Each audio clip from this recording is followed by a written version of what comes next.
17-year-old narrator Bryony Larkin begins her story by confessing that she's a wicked girl and that she'd like to be hanged. What follows is a gripping tale set in an early 20th century rural English village whose swamp positively swarms with magic. The prose is playful, vivid, and vigorous. The romance between Bryony and handsome bad boy Eldrick is supremely satisfying. And Bryony's voice is captivating, witty and wry, full of despair, yet always hanging on to a measure of hope. Both Chime and its protagonist are original, complex, and extraordinarily well-wrought in this long-awaited novel by Franny Billingsley. I'm delighted to present a 2011 Boston Globe Hornbook Honor Book Award for Fiction to Chime, published by Dial Books for Young Readers, edited by Kathy Dawson, and written by Franny Billingsley.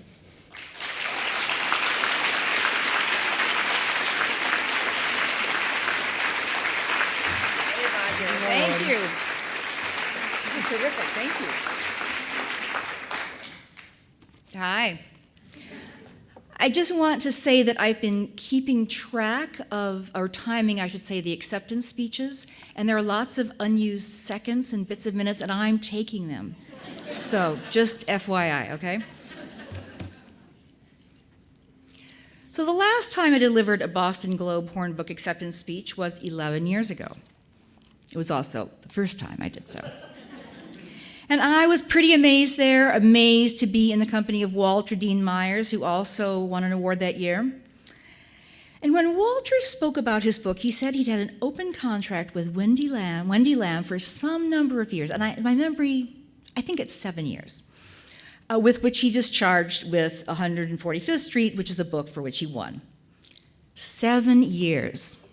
Such a very long time, I remember thinking. It must feel really pretty uncomfortable to have an unfulfilled contract for that long. Well, I know the answer now. It is. I started the novel that was to become Chime in October of '98. It was published in March of this year.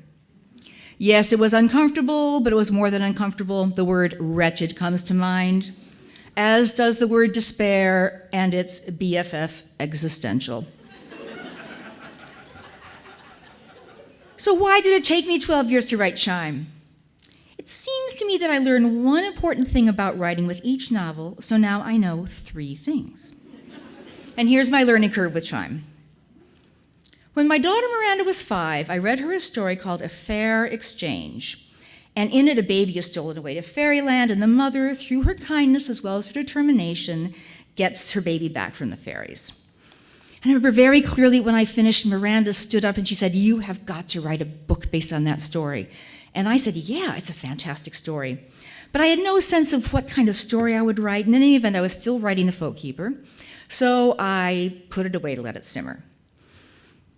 At that time, Miranda's brother, Nathaniel, was a year old, and as the Folk Keeper grew, Nathaniel grew. And Nathaniel was prodigiously talented in many ways. He loved music and rhyme and rhythm. And when he was about 18 years old, he played a game on the piano we used to call the B game. He'd go up to the piano, he'd plunk around on the keyboard, he couldn't see it, he was too little, to find the B below middle C, and then he'd plunk around with the other hand to find the B below that and go dee dee dee dee dee, and then he'd wait for us and we'd applaud. So clearly, he couldn't find the B geographically. He found it by ear. He had some form of perfect pitch. So he turned 2 and he turned 3, and by the time The Folk Keeper was finished, it became clear that although he had these prodigious strengths, he had a big weakness, which is that he hadn't said a word. He didn't talk. So I started to take him to see doctors, and actually the doctors made me kind of mad. They focused only on Nathaniel's weakness, which was serious, to be sure, but not on his strengths, which to my mind anyway were prodigious. And it was that my changeling story came to life. I thought, there'll be a girl like Miranda, little brother like Nathaniel, doesn't speak, terrifically musical. And on the day the story begins, the brother will wake up speaking beautiful, complete sentences. They'll even maybe be in English. And his parents are delighted. But the sister knows better. She knows that the fairies, who love music and don't really care about speaking, have stolen away the brother, replaced him with a fairy child who's been enspelled to look just like the real little brother. She tells her parents, of course, they don't believe her. It's inconvenient to have a child who doesn't speak anyway. But she knows for sure he's not the real little brother. There are many ways she can be sure. And for example, the brother can no longer play the B game. But because no one will believe her, it becomes her job then to go into fairyland, which is a kind of sinister place, and get him back out. So, great idea. I thought so then, I think so now. But I could not write that book. And something else distressing happened, which was that about a year after I started, Nathaniel sort of burst into speech, which snapped my emotional connection to the story. By the time he was in third grade, he was reading the Lord of the Rings trilogy. So he was fine, he was more than fine, and here I was still writing this damn book, or really not writing it. So what I understand now is the problem was that there was no protagonist in this book. The brother wasn't the protagonist. He's passive. He's kidnapped. He's rescued. But what about the girl who grew into Bryony? She's not a protagonist either. She marches into fairyland. She rescues her brother. And so what? I know that the novels I love the best have protagonists who have an emotional arc. So whether a tragedy or a comedy, the protagonist's emotional story cannot remain static. It came to me eventually that what Bryony needed was a wound, an emotional wound.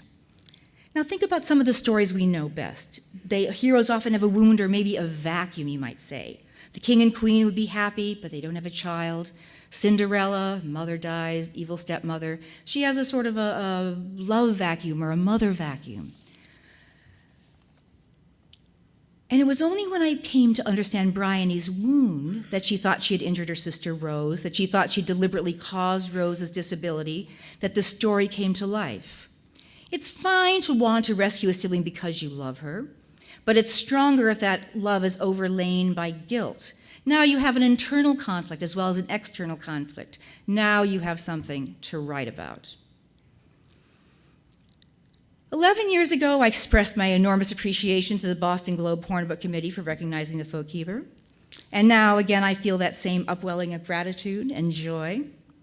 Thanks for loving this baby over which I labored so long, this baby of elephantine gestation. I am at work on my next novel, and I'm also exercising and eating blueberries and taking my vitamins, because I know there's some lesson waiting for me, and I know that I am a slow learner. Thank you.